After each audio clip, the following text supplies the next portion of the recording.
Daniel, it's good to see you. It does feel like a long time. Let's catch up on the injury situation. What can you tell us with those that we knew were injured before the international break? Jed Spence, Willie Onto, Jamie Shackers. What can you tell us? Yes, all in all, I would label it as some progress. Willie is back in team training since last Sunday, so no problems so far. Obviously, he hasn't played for a while, can't be there with 100%, but looked sharp in training, and he's definitely also a topic for the squad to travel with us, and definitely also available for the game. It's definitely good news. Also, Jamie Shackleton back in team training since the beginning of this week. Also much improved with his shoulder, also a topic for the squad, also to travel with us. Junior Firpo is back in team training since Tuesday. He was part integrated on Tuesday, had a full session yesterday. Today he just trained individually because he was out for 4 or 5 months, so we have to be careful a bit, but that he's part integrated at least in team training is good. The next step will be that he can then join us during the whole training week, and then definitely need a few weeks to be then ready and also to be available. So it's definitely not a topic for Norwich or whatever. So it will last a couple of weeks, definitely. Yes, with Stuart Dallas, a normal thing. He was out for such a long time. He's also part integrated. He is there and joins us in several parts of the team training. Sometimes he just has to train individually or to recover even a bit more. The next step will be the same. So more or less like whenever it's possible, we want to have him back in full team training, and then he definitely needs 3 or 4 full weeks before we can choose him. So it will definitely last a while with him till he's really back in contention. Apart from that, I'm not sure if I forgot someone. Jed Spence, does he get treatment here, or has he had to go back to? He's doing his rehab here. Also normal progress, but it will also last a couple of weeks till he's back in team training. So he's not too far away. He's already training on the pitch, but not with the team. So I expect him to be out also for a couple of weeks. And what about the international players, Daniel? I mean, obviously you want them to come back fit and ready, and a lot of them have seen a lot of action. Are they okay? Yes, so far so good. I would say so. Lots of load for many of them, at least. For some, it was definitely beneficial. For example, for Ilya Gruev, so it was good for him to get some game time. Also, for some of our younger lads, like Charlie Cresswell, was quite pleased that he played so many minutes. Obviously, for some would have been a bit concerned, but they came back at least without injuries. The only question mark is behind Leo Hjelde. He's got some problems with Achilles, but that's the only question mark. Obviously, we had the guys just back, fully back today, but also some of them we couldn't involve them into team training because, yes, they need a bit time of recovery. So the only session that we have before the Norwich game, all together with the whole team, will be just tomorrow before we travel. So always a bit tricky during the international break, but it is how it is. So what do you actually achieve during these 2 weeks, or what did you hope to achieve during these 2 weeks? Well, it's always the same. So the first week and also the beginning of the second week, you concentrate a bit more like on individual work. For example, for the Jamie Shackleton, Willie Gnonto, to reintegrate them. Also, we had many offensive players on the pitch. Was possible to work with them a bit more like on finishing situation, a bit more like special work where you don't have too much time during the normal process. So it was of course possible to work on special areas.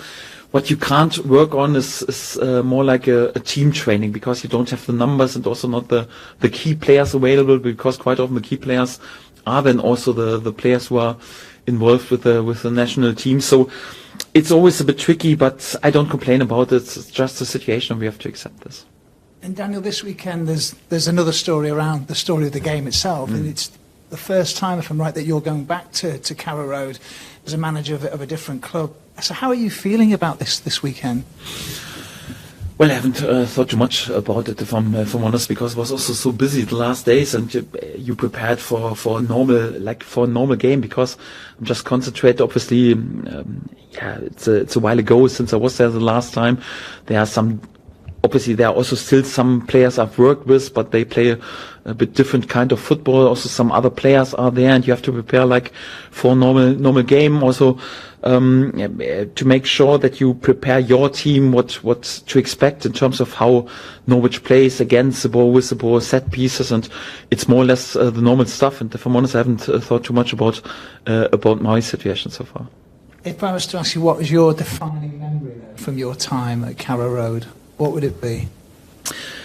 Well, there were so many memories out of this time. This is quite normal, and this club will always have a special place in my heart. I was there for 4.5 years, and I will always be grateful because I met many great people and with an unbelievably successful time, and this club was able to win 3 times the championship trophy, and 2 times I was involved. So I will always be grateful for such a successful time. The first season we were promoted with 94 points and nearly 100 goals was the best season of the history of the club. So they never had such a point tally, and then we went up to the Premier League, and it was important for the club because we were able with Norwich to sort out all the financial problems anyhow, and then we had to go back to the championship, promoted then again with even better seasons, so with 97 points. So I will always be grateful that I was allowed to play a part also during this process and during this amazing time for this club. And there were so many big memories, and they will live forever, and this club will always have a special place in my heart. But yes, nothing lasts forever, and right now it's also up to us to travel there in order to win the points. That's definitely the task, and I'm not thinking too much about my memories or what happened. So this is a topic perhaps in 30 years to sit on the sofa with a proper glass of wine and to talk about this. Right now I just want to talk about how we are capable to win points against at a really difficult ground and at a really good side, also a side who will definitely be a competitor for the top positions in the table, and we want to be prepared and want to be successful. Thank you. The 3 managers that you came up against earlier this season have now left or lost their jobs in the Championship. How have you come to terms with just how brutal football management is as a career choice? Yes, if you're not prepared for this, then you shouldn't. You better don't sign a contract. So this is a part of the job. It comes along with lots of pressure, and you can't plan. Just have a 5 and 10 years plan. Obviously, you're always already preparing also for the long term, but you have to make sure that everything works. Also, in the short term, in the midterm, there's no replacement for the 3 points each and every next game, and. But you don't wake up and are in this job. It's more like you start your career perhaps with clubs where there's not that much pressure, but it's always important that you are then also there with this experience, what it means to lead a club with ambitions, a club with pressure. And let's be honest, on this level, each and every club has ambitions and obviously a bit different kind of pressure if you want to fight against relegation or if you want to fight for promotion. But there's always lots of pressure, and this job is demanding. And if you're not willing to be a bit of like a workaholic in this job, and you are there 24/7, then you better don't do this job. But I don't complain about this. I think you have also many advantages. You lead a privileged life. It's a joy to be allowed to work in a job with something that you love, and we all become football managers. At least I became a football manager because I love this sport so much, and to be allowed to work for such an amazing club and feel all these emotions, for example at Elland Road and with our supporters, it's great. And you can't just take the positives, you also have to accept that there are sometimes difficult times, and obviously you feel also then for some colleagues, and sometimes also a harsh decision, and it's difficult also to understand why, but it comes along with this pressure and with this business. And yes, once you sign a contract, you know exactly what can happen. Other than the buzz of 3 points, what are the bits of your day-to-day jobs that give you the most satisfaction? It's more or less when you work with players and you work with a team and you see them improving. So sometimes it's even during a training session, and you will never be perfect, not in training session, not in a game, but when you follow sometimes part of training and you have 2 or 3 moments of perfection or 2 or 3 minutes in the final game, and you're standing there and normally you coach a lot and explain and you're concentrating on technical things, but there are some rare moments during a training year when you think, and you just can enjoy the 2 or 3 minutes of training because you think, no, they're doing exactly what you want. You see them growing, and also when you develop players, it's also a great joy. Not just young players like Archie Gray, but sometimes even a bit older or more experienced players. When you see them improving, it's also a great joy. So to help people and human beings to develop their game, to improve, and also to develop them in what they're doing, and also same with the team.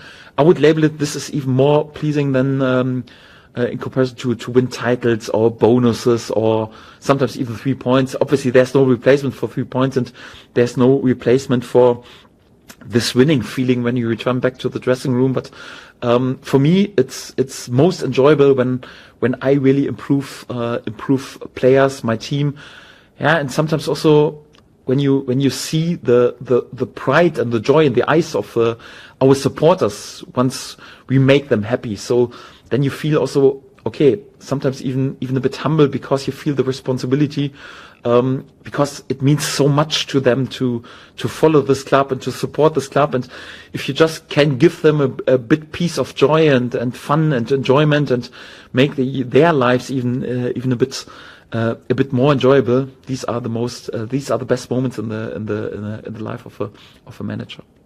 And does being in football ruin watching football? Can you still watch a game just for enjoyment's sake? Sometimes, if I'm honest, I don't watch too much football in order to enjoy it, because I have to watch so many games just out of job reasons. So our games, opponents, and you always watch it more like with a tactical eye. There are really, really rare moments. Yes, sometimes when the national team is playing, you can enjoy. There's also difficult times at the moment for Germany. It's just improving right now at the moment. Yes, sometimes it's also good, to lay on the sofa and enjoy a piece of football. But these moments are quite rare, if I'm honest. Hey, Daniel, you said before the break you were hopeful that Archie wouldn't be needed for all 3 England games. As we now know, he played every minute of England duty. That makes it 5 full games across 13 days, I think. So, what are your thoughts on the way England managed Archie, and how do you see him now going into this weekend? It's a good question, but difficult to answer if I'm honest, because it's about to find the right balance. First of all, it's a great honor to represent your country. I don't want to stop this, because it's the best thing in this sport, what you can do to represent your country, and you take this with pride, and also it's a great honor to do this and to defend the shirt of the 3 Lions, and I don't want to take this away.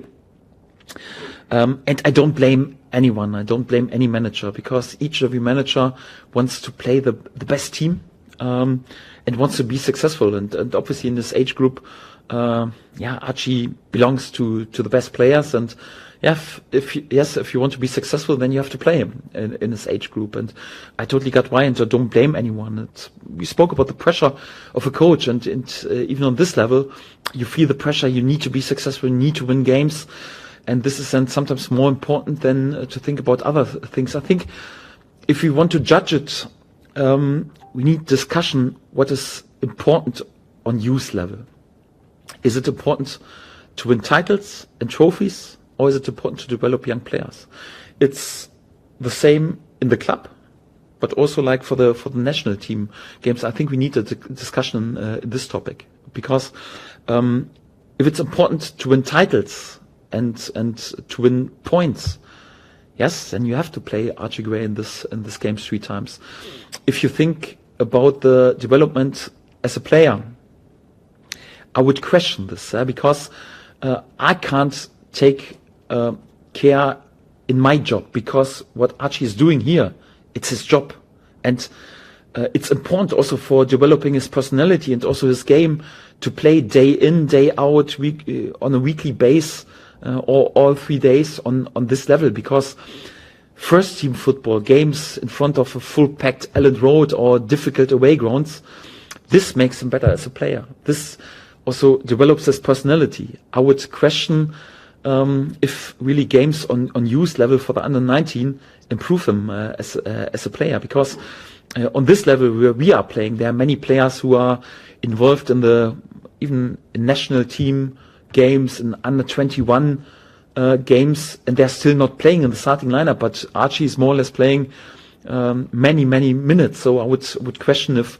games on youth level will develop him, and that's a topic. And also, yes, we have many mental awareness days and player well-being days, and talk on a Sunday morning with quite responsibility, and we have to take care for the players. And yes, but when it comes down to decisions and sport, no, we need to win 3 points. I'm not sure if it makes sense to play him that many games for his development, because it doesn't help in his development, because he plays already on a much higher level, with all respect to the under 19 games, but he plays already on a higher level. And we risk injuries. We risk that he's burnt out at any point. I can't take any responsibility. I can't risk him for under 19 games. Sorry, with all respect, it should be the other way around. And if you think on the mid or the long term future, so is it important for England that we win the under 19 games, the under 21 games, or is it important that we win trophies? Yes, with the proper 3 lines. And for that, normally you should have in your spotlight and you should concentrate on doing the best in order to develop the players that on one day they are there and prepared, yes, to play on really for the first team. And this is always a discussion we have to have. What is more important on club level? I think that's important. What do we want? Do we want to win titles, or do we want to develop players? And the same also for the country. And I wouldn't blame any coach if he plays the best players, because on youth level, yeah, even there the coaches want to play games and want to win games. It's also important. But I think it's then more or less like a topic. Come on, let's have discussions. What is important? Then to be there with really sensible decisions in terms of what you say, has a priority, 3 points or development for young players. First team football, it's always just one choice, 3 points, because this is a dog-eat-dog business, and we have to make sure that we win all 3 points. So it doesn't matter if a player is young or old, we play the best players in order to win the 3 points, because it's their job, it's our job to work on it. But on youth level, it's always like, okay, what do we want? And this is not too much up to the head coach or the managers anyhow. I think it's more like on a higher level to discuss what is necessary for the players. And yes, the situation is like it is. So I'm happy that Archie came through without any injuries.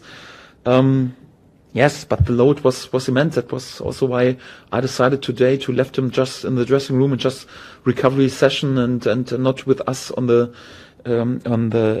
pitch in order to train.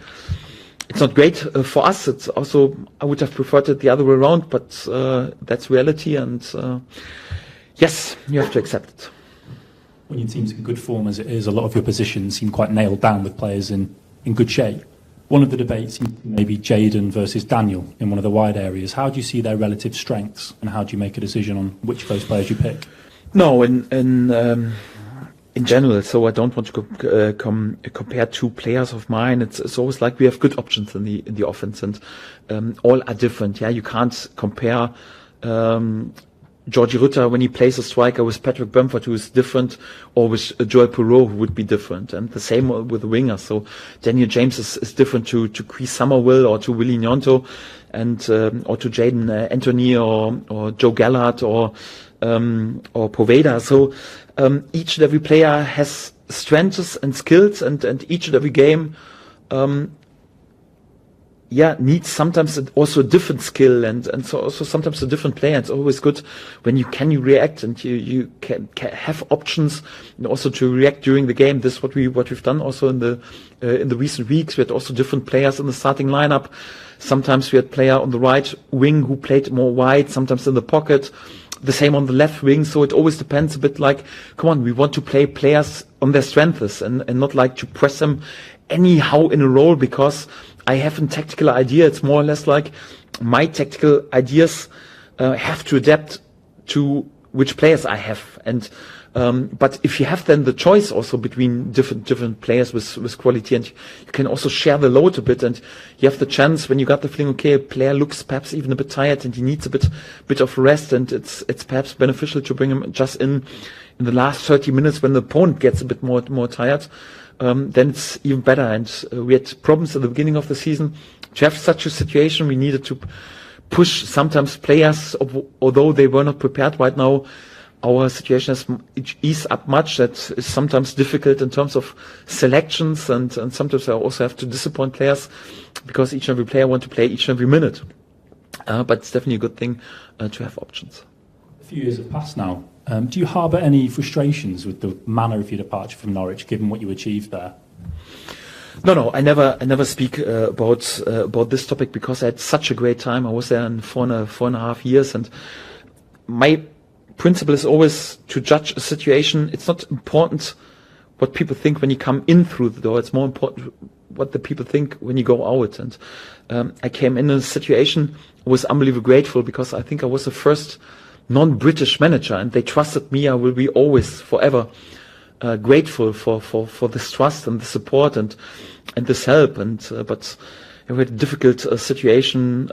We're in mid-table and championship level. The club was under unbelievable financial pressure. We had not real identity, what we were standing for, and the group of players, good group, but yeah, we're a bit too expensive and a bit too old, and we need to renew everything. And so in this situation, I overtook, and when I left, yes, we had 2 promotions and also two seasons on the Premier League under our belt, and I overgave a club. Then in this moment, no financial pressure at all.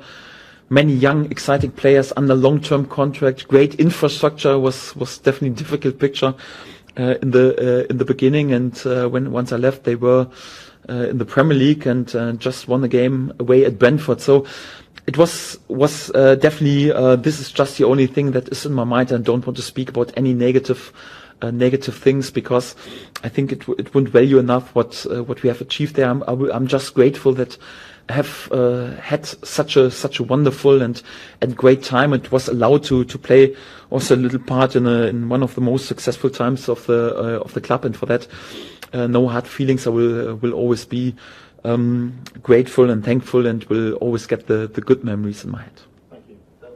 What did you learn from Norwich about how you might have to develop as a coach? Do you look back at it and think there are things that you could have done differently or wish you'd done differently at different points, or do you feel pretty happy overall with what you did and how you approached it?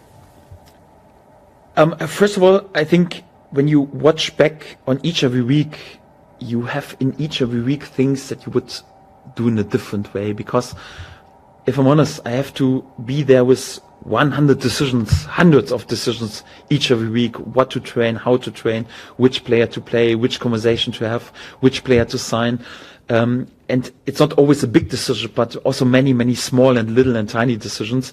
And there are in each every week many situations where you think after that, oh, should have done this in a different way. And I judge it also in the same in the developing as a manager. Once you think right now is the moment, I know everything about football, I'm world class.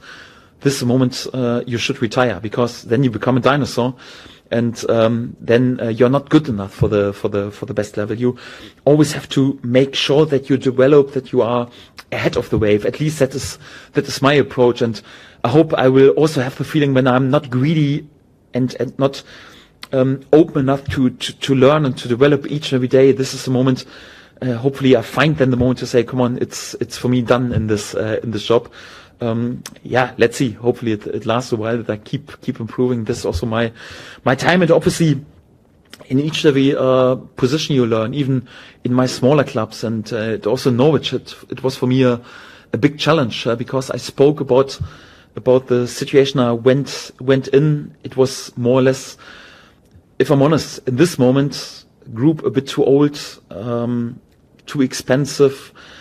mid-table, unbelievable financial pressure. We knew in the first season we had to develop young players because we just needed transfer fee, but we had also big leaders, old players on big money in the dressing room, and had to play young players because we need the transfer fee, and then also how difficult it is in the dressing room to do this as a relatively unknown young coach and the first non-British coach for a club with also the ambition, we want to return back to the Premier League. It was more or less a mission impossible, but I had also other options at this time in Germany, and I decided, no, I want to work in the motherland of football as a not native speaker, because I thought, okay, if you're capable to solve this situation, then you can do everything in football and you don't have to fear anything.